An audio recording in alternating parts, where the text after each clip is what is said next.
Max comes from behind to finish first. Mercedes do the double again? And Mr. Simpson, Mr. Bernardo, going into the second half of the season, do you feel you have everything you need for a successful strategy team? I got everything I was supposed to get. I'm not going to enroll in that clown college, though. That advertisement had no effect on me whatsoever.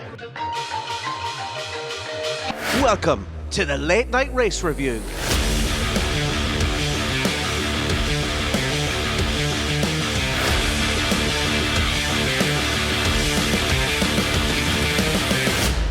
Welcome back, everyone, to the Hungarian Grand Prix episode of the Late Night Race Review. We have what might turn out to be a fairly season-defining race today to look back on. I'm Dave Jericho, and joining me as always is Owen Scott and Isidro Gonçalves. Big thanks as always to the listeners of the cast. Keep those likes, follows, and subscribes coming in, and keep spreading that good word. Right, let's start pulling this race apart. And of course, we have a rather big fat red elephant to address, but we'll get to that a little later on. Scotty, welcome back. Thanks for joining us again. No problem. How did you enjoy the Hungarian Grand Prix? Yeah, it was good. I did admittedly fall asleep at one stage, and woke up. That's a good sign. Yeah, it was just due to a late night last night. But yeah, no, I did enjoy it. It was a bit of a chess game when it came to the tires, which was really, really interesting. So yeah, I had a good time watching it, in fairness. Did turn out to be a race of tires, didn't it? Tires and strategy. But yeah. Isidro, what did you make of it? It was a good race. It's a bit sad that it finished almost with the virtual safety car at the end. But overall, I think it was a good race. Especially when the virtual safety car came out, we thought that might extend the race a little bit longer when there was talk of the rain coming in. So you thought, okay, we might, even though it's at the end of the race, we still might get 2 laps possibly under, with a bit of rain. Even the last lap where we saw Verstappen just kind of tiptoeing around, I thought, okay, we might have something here, but unfortunately not to be. But well, speaking of Max Verstappen, I suppose let's kick things off with the race winner and driver of the day, Max Verstappen, coming from P10 on the grid to take the win. How are we rating the drive from Verstappen this weekend, Isidro? It was a very good drive, coming out from P10 and finish P1. It was very good to see that. Although at the end, I think he was just counting the laps just to finish, because Hamilton was coming up strong. Especially with that little bit of rain that was starting to fall. You could tell he was tiptoeing around on those worn mediums, and Hamilton on those nice, warm, soft tires was fairly gaining on him at quite a pace. Yeah, he was literally waiting to see the checkered flag. And that's it. I'm done. Let's pull over before the tires disappear. Yeah, exactly. But even halfway the race, when he pulled up a spin, then Leclerc overtake him, and then he had to overtake again. I was concerned if the car was damaged with that spin, but everything went okay. He finished first. It was a good race for him. And I initially thought, when I saw that spin, I thought possibly there was a bit of water on the track from the rain, because Yuki Tsunoda had gone off not too long before that at the chicane. So I thought there might have been some surface water, or just the track getting, not surface water, maybe the track just getting a little bit damp from the rain. But I saw a post-race interview with Max Verstappen there saying that it was just purely driver error. I think he was shifting through the gears or something like that, and dropped the gear too low or something like that, and spun up the tires. So there was unfortunately nothing too dramatic there. But it was a fairly calm and mature drive from Verstappen this weekend, especially when it looked like Ferrari had the pace on them, kind of from qualifying and the free practice sessions and stuff like that. We ran a poll briefly, obviously, on the show socials just after the race and just leading up to the podcast here, just asking, has Max won this title race already? And it was pretty convincing response, where we had over 90% saying yes, that the title race is over. Max Verstappen pretty much has this in the bag. Scotty, what's your thoughts on this? Can anyone catch him now after the summer break, or is he too far ahead of everybody at this stage now in the game? Well, I think there's a multiples of things here to take into consideration. Do we need another podcast, or are we? If you look at the performance today, how professional he was from start to finish, even with that spin, how he controlled that into a 360 to get back into the race again. you take into consideration how good Max is, how bad Ferrari have been, and also how far back Mercedes are coming from. Mm-hmm. I think 100% agree that the title, the driver's title, I think is, sorry to say, pretty much over now at this stage. I think, yeah. Yeah, I'm sort of I was on the fence for a while. I was trying to think of like you're trying to think about how each team is going to behave kind of as the season goes on, and Ferrari haven't done anything that would give you confidence that they are able to keep some sort of consistency going for the rest of the season. And so yeah, I would be on that side as well. I think he's too far. He's 80 points ahead, short of a disaster happening for them, which isn't outside of the realms of possibility, but short of a disaster happening, I would see him taking his second driver's title this year. Yeah. But on Red Bull, though, we'd Sergio Perez, not the worst day for him. P5, certainly I think should have gotten more out of that car. Helmut Marko had a comment made leading up to the race where he was sort of saying Perez was already, or he felt that Perez was already on the summer break given his performances. Did Perez put in a strong enough performance today for you, Isidro, or has Helmut Marko got a bit of a point on what he was saying? I think Perez should have done better this weekend. And to be fair, his last performances are not the best. He did better in the beginning. I think now we definitely need a break and see if he can come back and fight for the second position. At the moment, things are not looking good for him. No, and especially, sorry, go on. With Russell coming for him very quickly. So Yeah. Perez need to really step up the game and do what he was doing at the beginning of the championship. It's strange, the inconsistencies, isn't it? That earlier on in the season we were talking about Perez being a title contender, and I think not too long ago we were talking about Perez still being within within the realm of possibility of him being a title contender. Now we see performances, we see the comments coming from Helmut Marko, sort of, I suppose, aimed at putting a bit of pressure on him and sort of try and, a bit of tough love. But I don't know, Scotty, have you any opinion on it? Do you think do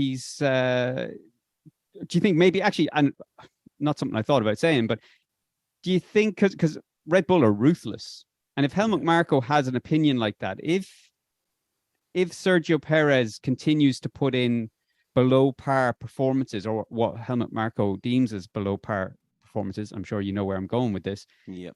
Would you see someone like Pierre Gasly or Alex Albon getting another call up to Red Bull, or is the bridge burnt for those other drivers? Would they look at someone else for 2023? Yeah, I think it's probably a bit soon to be putting them on the chopping block at this stage. I don't see Gasly and Albon getting another shot, if I'm honest. I don't think they have a history of going back and giving drivers a second crack at the whip, do they? I'm trying to think. I don't think so. I can't. There. Apologize. Yeah. I can't recall one. But I think a large part of why it is happening is a result again of the performances that Verstappen is putting in. Even with the both of them have had inconsistencies in the car. Verstappen has just dealt with it slightly better. He's progressed, and you can see now week by week he's starting to just put those performances in and grind them out. And I think that's having an effect. I think Checo's starting to sit back and go, okay, well, yeah, I am P2 again. I'm just here to kind of bump up Verstappen, maybe. But when I remember talking with you at the start, kind of towards the start of the season, a couple of races in, and we were talking the whole who's driver number 2 at which team, and we were talking about the constructors title being won or lost based on the number 2 drivers. At the time, we were talking about Carlos Sainz possibly being the number 2 to Leclerc, and we were talking about obviously Sergio Perez being the number 2 to Max Verstappen. And we were also talking about Sergio Perez being the more reliable of those number 2, and that would be the reason why we thought Red Bull would go on and win the Constructors' Championship. But now it looks like Carlos Sainz, okay, forget about now Ferrari's current issues at the moment, but in terms of drivers' race pace and comfort in the car, it looks like Carlos Sainz has sort of come to the front now as being the better of the two. In fact, I nearly would go as far as to say there's still no number one driver. I know Ferrari have said they're not picking a driver to prioritize at the moment. And I would say that's probably fair, because even though Leclerc was a little bit quicker than Sainz today, I think both of those drivers are very quick and are very evenly matched. Whereas now we look at what's happening in Red Bull with Max and Sergio, it's a bit clear that there's a bit more of a divide happening there. Yeah, I'd agree with that. I'd agree. And it was the same. It was the same last year as well. There was quite a big divide between the two of them. But Sainz and Leclerc are very, very evenly matched. And you could see there'll be more of a race involved in the Constructors' Championship than there will be in the Drivers' Championship for sure. And I would say, I go as far as to say that Mercedes would be in with a shout there as well. Probably even more so than Ferrari if they keep on performing how they are. Well, you're right there as well, actually, and we'll move on after this. But you're right on the fight being in the Constructors' Championship, because still to this day, Mattia Binotto was saying that the team are focused on the Constructors' title, that they're not prioritizing a driver, they're prioritizing maximum points for the team. Now, I know us as fans and people have drivers that they support and they want to see a driver's title. That's sort of what's the big thing for spectators. But obviously for Ferrari and the teams, it's the constructor's title that's the big thing. So yeah, it wouldn't surprise me that that's going to be where the battle is for the rest of the season, that we're going to see some exciting stuff going on there. But okay, let's I sort of got sidetracked there more than I intended to do. And yes, you're right, Sergio Perez, we're not putting him on the chopping block. It was just me speaking my mind as thoughts pop in. I apologize, everyone. Let's move on. All right, Lewis Hamilton, another P2, fantastic stuff. Good race. Shame about the DRS in qualifying though, because I think if he had a good qualifying on yesterday, possibly if he got a front row lockout with Russell, maybe he might have battled for the win today. Good start off the line as well. Jumped up to P5, had the pace possibly over George as well, certainly in the second half of the race. So are we seeing Lewis now starting to get to grips with this car? He certainly seems a lot happier in the car. It looks like he's starting to outperform George ever so slightly as well. So I don't know. What's your take on this, Scotty, and his race today? Yeah, 100%. I think the upgrades over the last few weeks have really pushed the car into his comfort zone. And can I give you just an interesting little factoid? Hit me with it. Charles Leclerc, podiums this season, 5. Lewis Hamilton, podiums this season, 6. And unbelievable. It's shocking. It shows the consistency that Mercedes have over Ferrari, doesn't it? Yeah, unbelievable.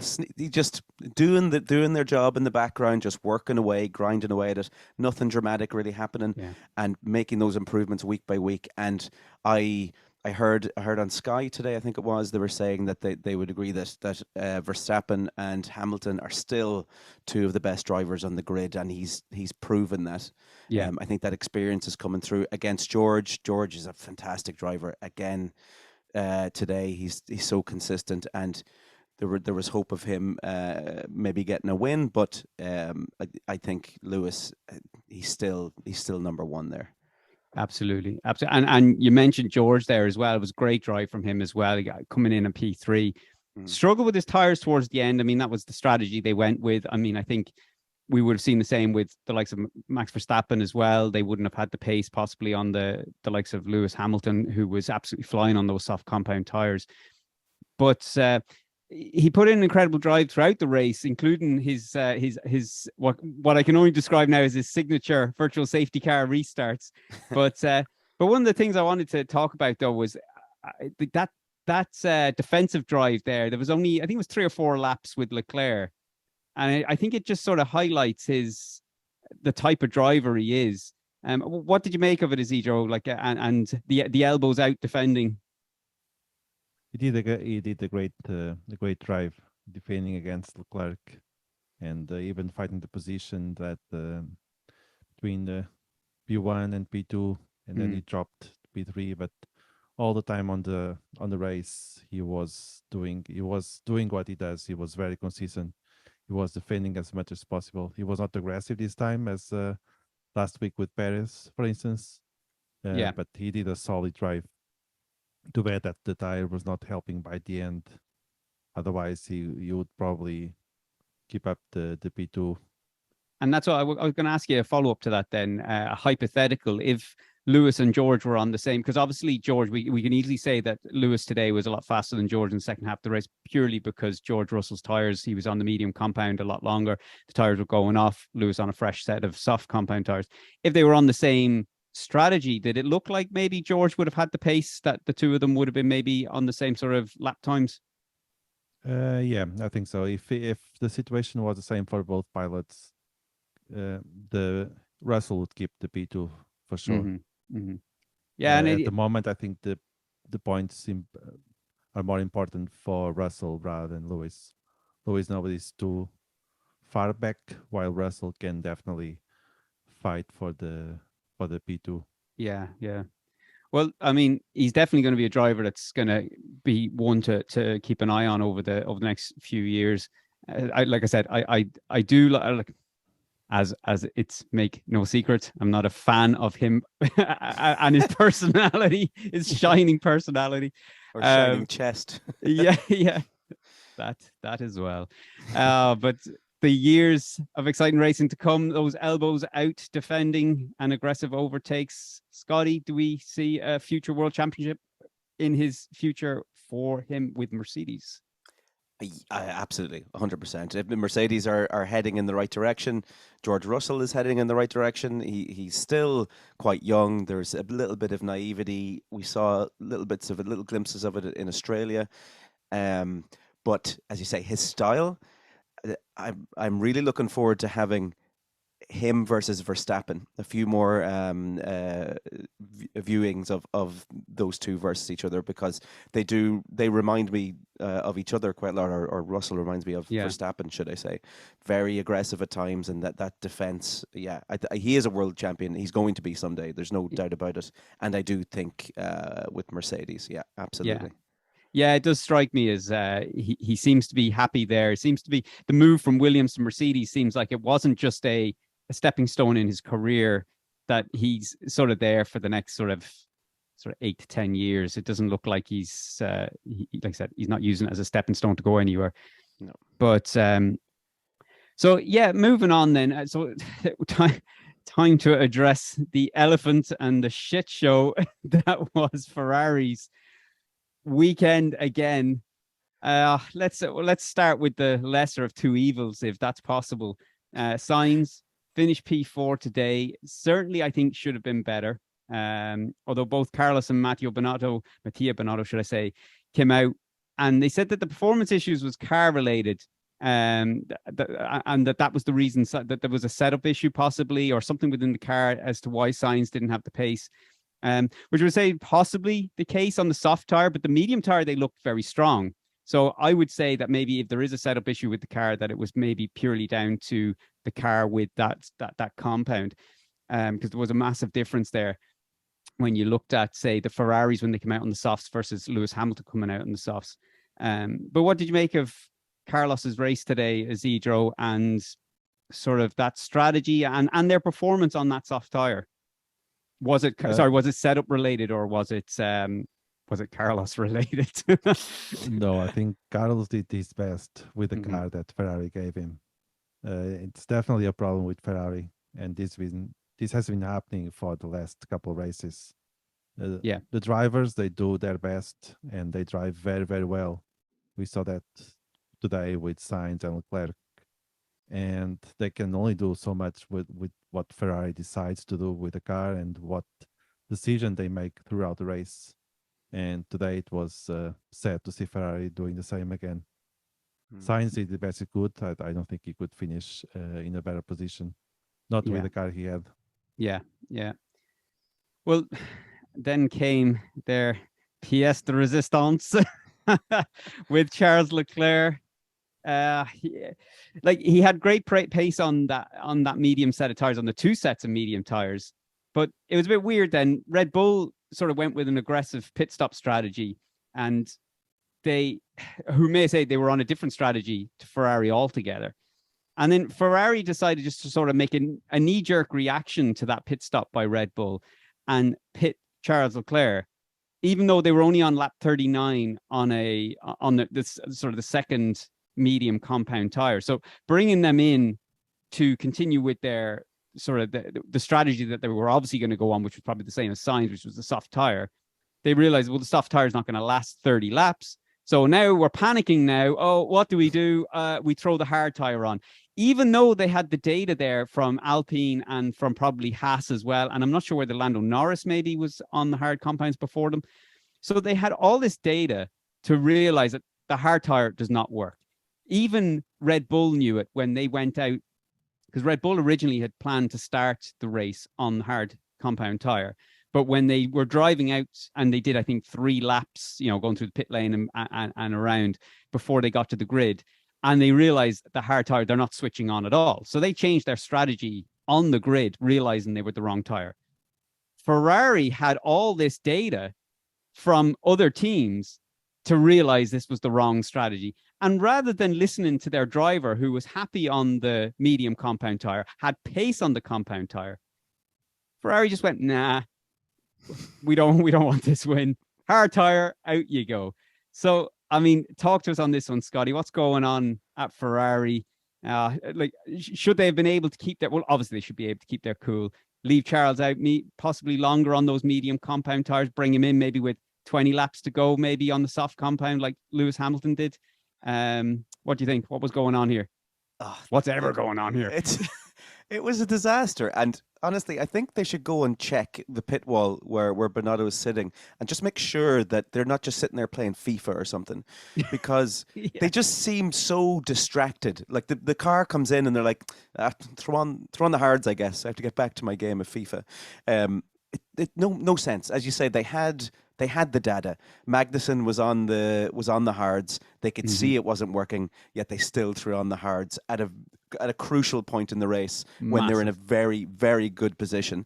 It doesn't make sense. Can I just read you something from Charles Leclerc? This is what he said after the race. He said, "We need to speak to the team and understand the thought on putting the hards on.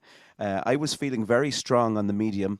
I said to the radio that I was very comfortable and I could go as long as possible, and I was feeling good. I don't know why we took a different decision. The pace was on my side. I was pretty happy, and everybody will remember the last bit of the race, which was a disaster. I was all over the place on the hards. That's where we lost the race. We will speak about this inside the team to get better." So you can see very clearly there's no communication between the pit wall and Charles. They're just making decisions and they're throwing them at them. There's no feedback from the drivers being taken into consideration. That's actually, let me cut across you. That's a big point there about taking the feedback from the drivers, because we saw that with Carlos Sainz as well. But remember, they were trying to box Carlos Sainz, and he's just like, no, like, leave me out. And they don't seem to, and then they're shouting at him, box, box, box, and he's in the middle of a battle with Perez back in France. And you're like, shut up, will you? And you just got, Sandra on the pit wall wrecking someone's head, but sorry, maybe we shouldn't. But leave Sandra out of this. Leave Sandra out of this. But, so they're doing the same again. You've got Charles telling them that I'm feeling good on these medium, that he knows he could stretch them out a little longer. He had the pace. So you're right. It is, they're not taking the feedback from the driver. And do you see any reason for that? Or do they think we're Ferrari, we know better than our drivers, or what's going on? I think that's it. I think it's the two guys. They're two young drivers. They are and they aren't really. Like they're two young drivers. I don't think they want to take the advice of the driver into consideration at all. That, like you say, they are Ferrari. They know best. We've won titles, numerous titles in the past. We've been in this sport since the beginning. So yeah, I think it's an ego thing. I think. And it's not going to work. The only people going to stand in Ferrari's way this year, as we've said it time and time again, is Ferrari. That's it. And what do you make of it, Isidro? Do you see it as the same problem? Do you see they're just not listening to their drivers for some reason, or do you have an opinion on why that might be? Or yeah, they definitely think they know best. Mm-hmm. They know better, and they should definitely listen to pilots. I mean, they are the ones driving the car. Get the feeling of the car, feeling of the track. No matter data they are receiving, the pilots should definitely have a say, and Ferrari should definitely listen. And they should also probably have a cleanup on the staff, because this has been happening a lot. I'll say probably in most of the races, and by now they should realize that the problem is not with the pilot. The problem it's with the pit crew. And it's funny you should and the strategist. And that's it. It's funny you should say about the cleanup of the crew and stuff like that, because there was Mattia Bonotto was interviewed post-race as well, and he was saying that he was happy with the call that the team made. He said it was the right decision to make, which clearly, I don't know how he could say that in an interview, because it was clearly the wrong, because if it was the right strategy, you would have left him out on the hard tires, but you brought him in for a set of soft tires. So it was clearly the wrong strategy. But I think I can't remember who was doing the interview with him, but they did ask him, I'm not even going to try and recall the personnel name, but they were talking about the names of the people that are involved with the strategy decisions in Ferrari, and that they brought someone in to help the existing staff, the existing personnel in support of making, for strategy calls and stuff like that. And they were asking, should more help be brought in given the current circumstances? And he was just sort of saying that he feels that he has full confidence in the personnel that are there. Now, for me, the buck stops there. If that is the case, and now Mattia Bonotto has done a great job, I think, at Ferrari. So I'm not jumping on there. Let's axe people left, right, and center. But the buck stops with him. And if he genuinely believes that his strategy team are making the right decisions, and he's confident and comfortable in how they're going about their job, I mean, he needs his head read as well. I think someone above Mattia Bonotto's head needs to have a word with him and say, get the house in order here. Well, it depends what's the Ferrari goal. If it's not to win the championship, then I think Binotto is right. He's happy. Yeah, doing everything they can to not win every single weekend. Well, that's true as well. Yeah. Sorry, Dave. What it seems like to me is that Ferrari spent all of 2021 developing this fantastic car that was going to be able to compete with everyone, but completely forgot about, strategy. How do we race this car? What's going to suit best for all of these tracks? Let's put some strategy in place. Just But isn't it terrible? Like, you can understand, like what happened with Mercedes. Like, they made a mistake early on with the development of their car. So when they hit the track in the first race of the season, they realized we're so far away. So you can understand a team making that kind of mistake when they've got limited running and stuff, and it's a brand new car, all that type of stuff, right? However, when you've got a team of strategists and just pit crew in general who have been there and made these mistakes, not just in this new era of Formula One, but in the previous era of Formula One also.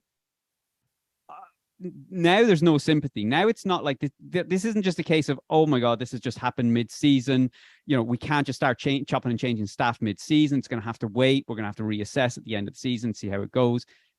That's not what's happening here. This has been going on for years. Like, I mean, it's absolutely ridiculous. I mean, it's become an internet meme now that, Ferrari things, like, it's just, oh, I don't know.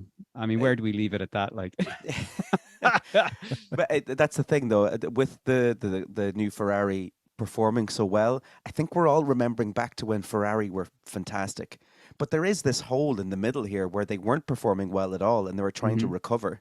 I think the team is still in that position where they haven't recovered yet from being terrible, and they just need to get back to that. But we all think of them as these world champions. They're not. Well, I think the lady over in Aston Martin, the strategist over there, has just retired today. So look, maybe she can be swayed with a few quid to come over to Ferrari, because clearly, okay, Aston Martin might not have a great car, but they seem to make decent strategy calls. Yeah. All right. Anyway, look, let's leave it there with Ferrari. We can beat them again after Belgium, because no doubt we will be. Yeah.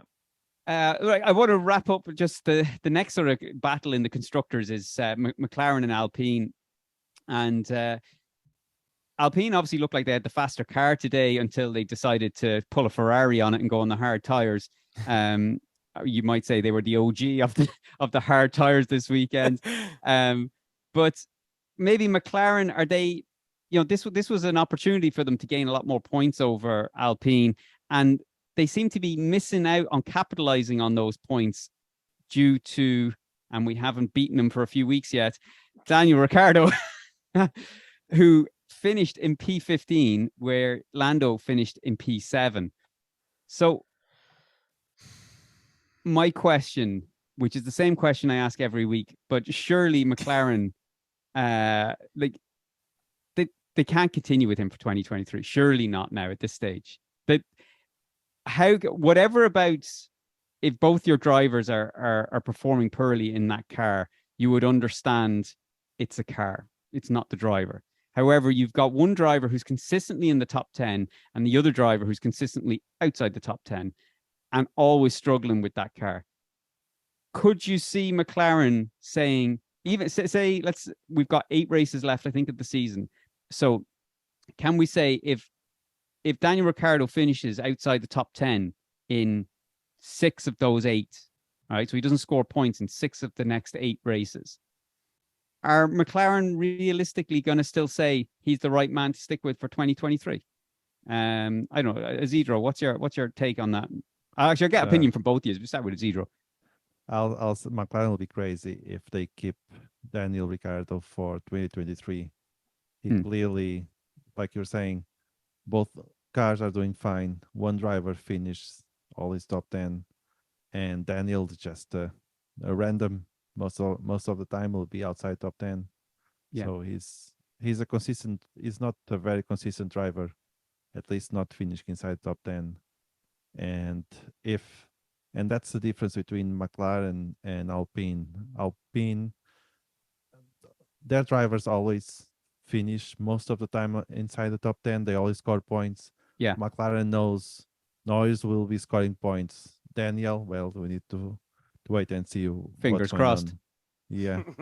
And that's one of the reasons why McLaren is able to get a bit more points every weekend. Yeah. And Alpine is getting there, and McLaren is just we have Daniel. So I don't think Daniel will stay for 2023 unless he pulls a rabbit out of the hat, which start finishing top 10 but for the rest of the season. Yeah, but we don't see that very happen. Unlikely. And so same to you, Scotty, but with a sort of an addition to that question, would maybe he be suited to go and fill Aston Martin's seat or something like that? Yeah, 100%. Like you can see that's where he's heading. If the points total that he has so far, I mean, Vettel has 16 points, Ricciardo has 19. It's a bit of an improvement for Aston Martin. So, well, I'm more thinking like, okay, he's not performing at the moment, but he's still a very experienced driver, and he does have. If he still has the enthusiasm for Formula One, then he will get those performances back. But maybe he's one of those drivers that when it just doesn't go well for him in a team, he needs a fresh start. He can't just reboot within that team, like with Renault and stuff like that. So maybe Aston Martin reboot, fresh start. Who knows what condition Aston Martin will be in 2023. There was a moment today when he overtook, I think, the 2 Alpines at once. And there's a little glimpse of the Danny Ricciardo that we know and love. But like, if you take, we're now halfway through the season. If you take the points total for Lando Norris and you doubled it, say he performs the same way in the second half of the season, you're looking at 152 points for the season. If you did the same with Daniel, you're looking at 38 points for the season. That's not good enough for a team that wants to compete against 2 guys in Ocon and Alonso that are consistently getting into somewhere around the top 10, Yeah, no, exactly.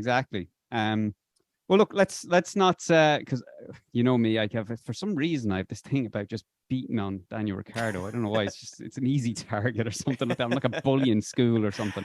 It's a new Latifi. Yeah, we've moved on from Latifi. We know he's gone. Like, I mean, what can you do? Although, actually, on Latifi, sorry. Say it, go.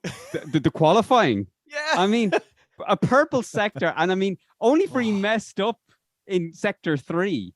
I mean, he may very well have started putting in a decent qualifying performance, but pulled What was that? I know, like, absolutely not a clue where that came from.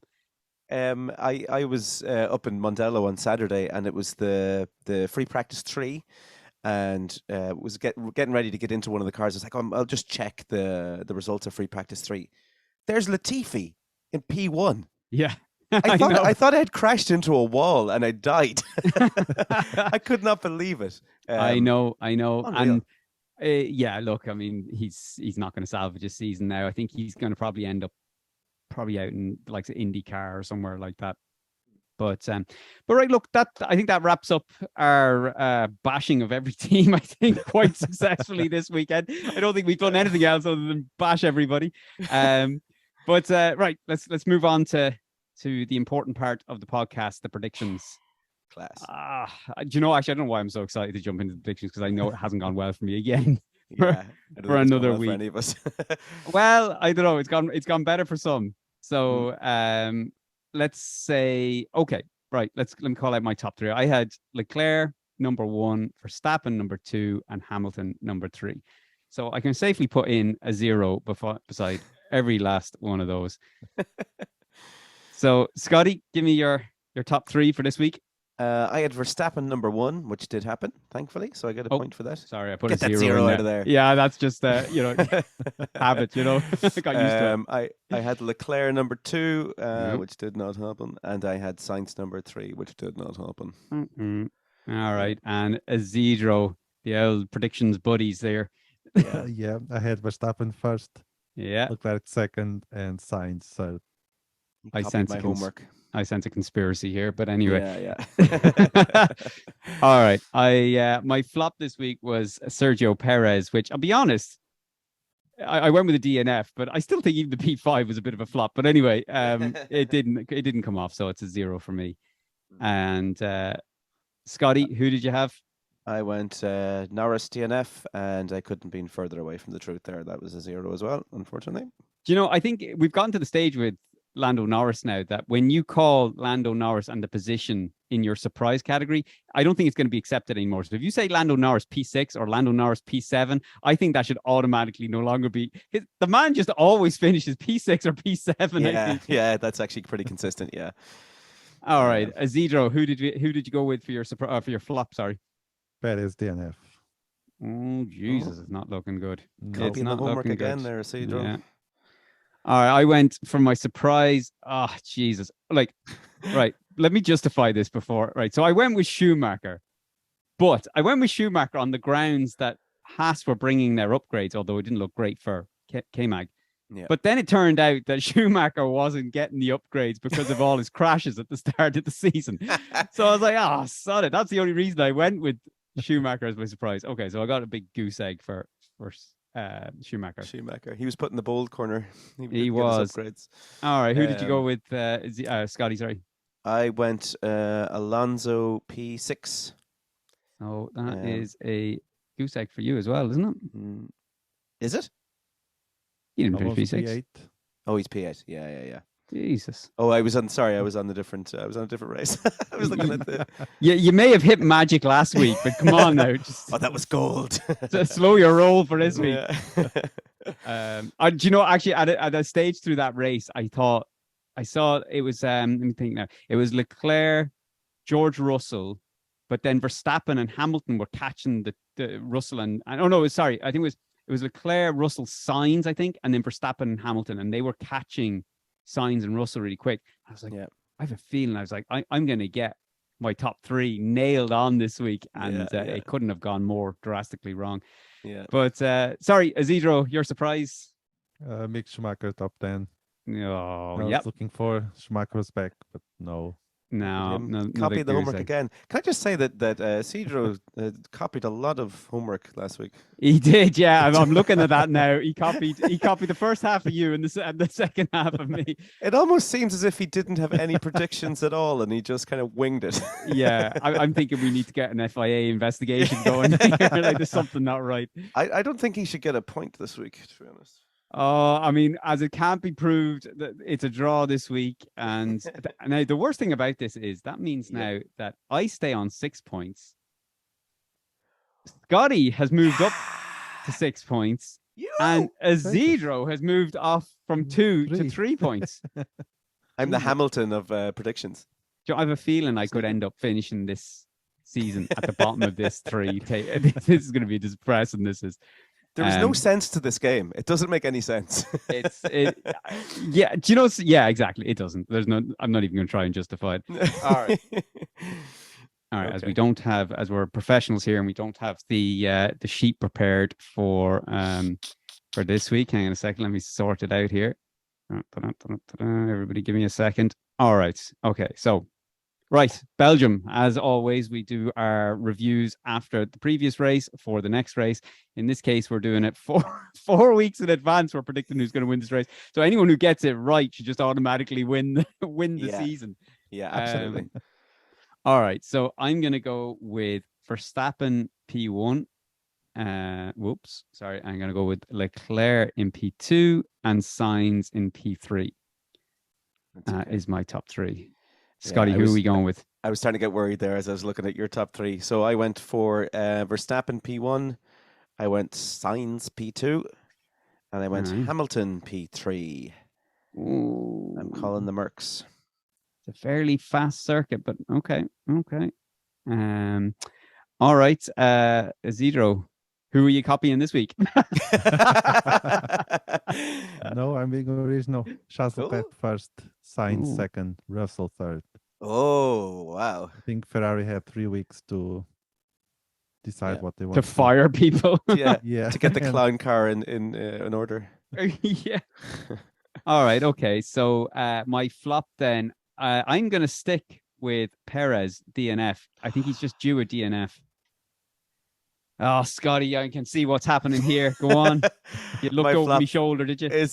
I did, yeah. My flop is also Perez DNF. Yeah. Like you, there's still little bugs in those Red Bulls. Yeah. I think there's something going to happen there. Yeah. Isidro, should I put you down for a Perez? Can I tempt you? All right, I have Perez, but not DNF. I have Perez SP7. As a flop? Does a flop not have to be outside of P10 if you're predicting a position? I think so. I think P7 for Perez as well is okay. I don't know. We're in a grey area that we actually haven't gone with before.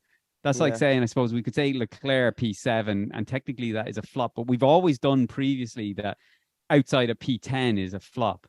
Yeah. But that's maybe not case because he is predicting the position. But Perez he can drop back down the grid consistently enough. Well, I mean, you only have to look at today. Like he does have a habit of finishing in and around that sort of area from time to time. So what do you I know what you're hinting at here, but are you going to just spit it out, Scotty? I think we've got to be strict on that. I think so. That's like me saying Norris, Norris P6. All right, I'm sorry, that's not accepted. Now, if you want to take some time to think about it, we'll move on to our surprises and come back to your flop a little later. Yeah. Okay, right. Let's move on to surprises. Sorry. All right, so my surprise, I'm sticking to my guns again. Schumacher P10, or not P10, top 10. Sorry, Jesus. Ooh. I'm not confident enough to fucking call a position on that one. Yeah. Top 10. That's a good shout. I like that one. My surprise is, and this would be very surprising this season, Yuki Tsunoda, top 10. Yeah, I know it's not going to happen, but anyway. Well, I don't know. It could happen, but that's a. Is it Spa? Maybe not. No, I don't think so. I'm just taking a shot. It's it's a shot in the dark. All right. Well, that's we'll see what happens. Right. Isidro, your surprise first, and then we'll come back to your flop. My surprise. That's a bad combination of words, but anyway. Sorry, Isidro, say that again. Yeah, Gasly, top 10. Yeah. Okay, hang on a second. So we're both you are both going with the lads in top 10. Okay. AlphaTauri top 10s. Jesus, we're confident. Okay. So you know something I don't. Okay, fair enough. All right. Have you had enough time on your flop? Yeah, to be Max DNF. Ooh, Jesus. I like that call. Yeah, no, that's along the lines. Bold call. That's why it's Considering on top 3 now on my prediction. you don't have to call in. A DNF is fine, but do you see that being a reliability issue, or do you see it being a crash? Because No, it would be reliability the wise, car. what? Loss of power, for instance. Mm. To be the Even car. though he's got a whole new power unit that he only put in today. Yeah, Okay. I'm not comfortable. Um, See what happened in qualifying. So All right. Okay. So that's Verstappen to DNF. I like those predictions. Yeah, some bold moves there. Okay, I think I played it a little bit safe with my same as last week, but I like the Perez DNF. I just think it's due. Like, Yeah, and the fact that if it does happen, I'll be honest, I don't think we can call ourselves geniuses for calling it because it was just every week we were guessing it. yeah. So, all right. Well, look, I think that's it for this week's episode, folks. As we're heading into the summer break now, we may have a few special episodes popping up over the next 3 to 4 weeks. Next 3 weeks. And then in 4 weeks, we will be back for the Belgium Grand Prix. This should be interesting given our predictions. As always, if you want to get in touch with your own questions, comments, or corrections, obviously send them on to feedback at Late Night Race Review or anywhere you find us on social media. Until next week.